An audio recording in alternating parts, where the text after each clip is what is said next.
Hi, I'm Weston. I love talking about the Rangers, and I'm here to talk about Game 20 of the regular season where the Rangers win 5-2 over the Boston Bruins. And, oh boy, an interesting game to say the least. The matinee game on Black Friday, the day after Thanksgiving, and boy, was it just a relaxing day to watch a good game of Rangers hockey. It was just lovely.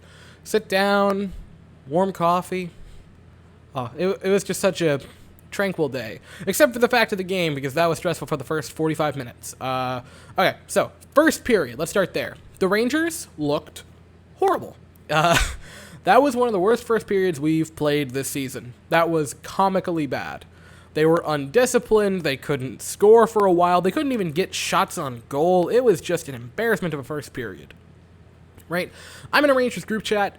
18 minutes into the first period, I sent a text to the chat, and it just said, "We are on pace to get outshot 51-9 after 18 minutes." It was a ugly first period for the Rangers, where they would, by a miracle, leave the first tied. The first goal, bad clearing attempt by Jacob Trouba.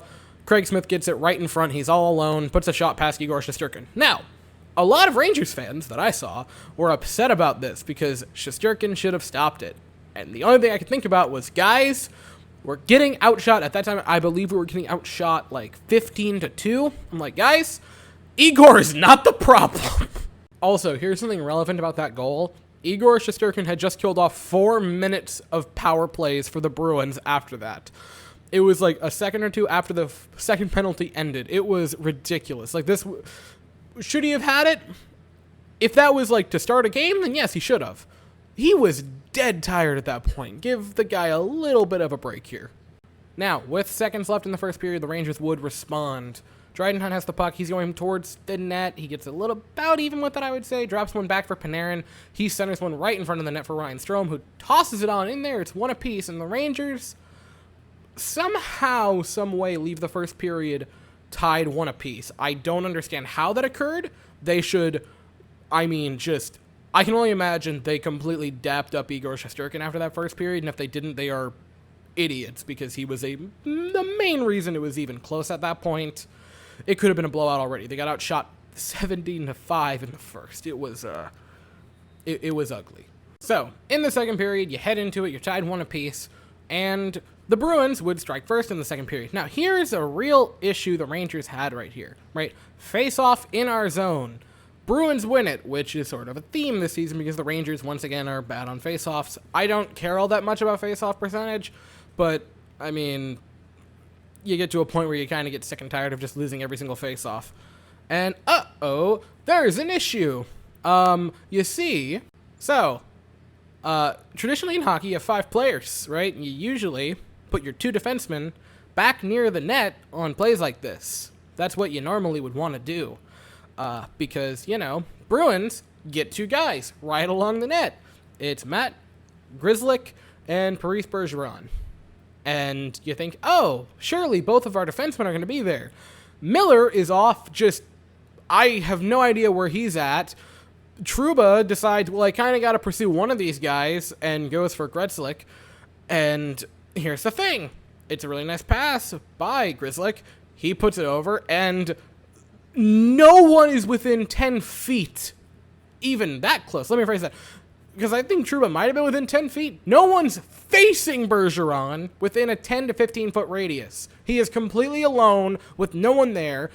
Anyone could have fed him the puck there, and he scores. It's 2-1 Bruins. That was a horrific play by our defense to let him just be that wide open. Keandre Miller, I really like you. I really think you have a shot to be great in this league. You can't let a guy like Parise Bergeron be that wide open right in front of the net. Oh, man, that was rough. So about 6 minutes later, the Rangers answer back and tie it once again. Rangers fighting around the offensive zone. Adam Fox gets it at the blue line. He puts it over for Ryan Lindgren. He takes a slapper just to put it on net. Swayman stops it. Pretty nice save by Jeremy Swayman there. Rebound is not controlled. Dryden Hunt all alone just knocks it on in there. It is 2 apiece. Dryden Hunt, who recently has been playing really well. He's been doing pretty darn good on that second line. And Kakko, again, looked solid. Didn't get a point today, sadly. But, looked okay on the first line again, which is good. I'm honestly okay with either Hunt or Kakko being on that second pair. It's your choice, ultimately, but I'm down either way. beautiful goal by him, and the Rangers retie it at 2 apiece. And through the first 2 periods, the Rangers and Bruins really played a good, close game of hockey. The Rangers looked terrible in that first period. They looked much better in the second.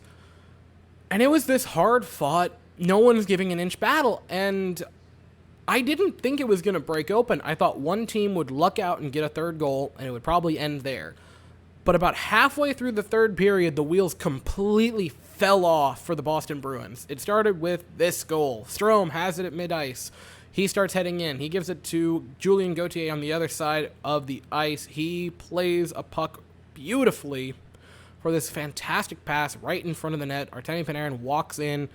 A beautiful one just to throw it on in there. 3-2 Rangers. Now, Gauthier is horrifically underrated on this Rangers team. Julien Gauthier, whenever he is on the ice, I feel like he plays very, very well.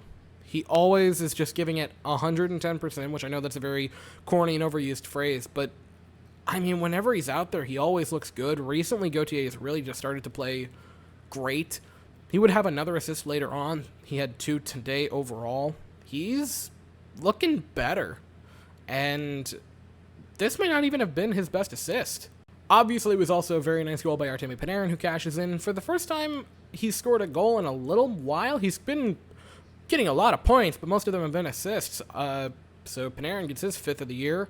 Rangers up 3-2. Cool. So a few minutes later, Bruins have it in our offensive zone. Fox makes a play and just tries to clear it, but it looks like Zaborov's going to stop the clear. But he just can't quite handle it. Julien Gauthier guns for it, avoids a hit by Zaborov. He heads in with a 2-on-1 with Alexis Lafreniere, plays one right past Charlie McAvoy. A beautiful feed and play from Julien Gauthier to set it up, and a magnificent finish to bury it by Alexis Lafreniere. He scores his 4th, if I'm not mistaken. 5th, excuse me, goal of the season. It's 4-2 Rangers. What a play by the Rangers all over right there. Beautiful finish by Lafreniere, but just a beautiful play overall to get that goal in and set up by Julien Gauthier. He had a fantastic game today. Now, in the third period with under a minute left, there was this nasty play by Charlie McAvoy, which I was not aware he would do something like this, where he just sticks his leg out, trips Kevin Rooney pretty darn hard. He went flying. There was a ton of missed calls today on the Bruins, by the way, which is sort of the prerequisite to every Bruins game.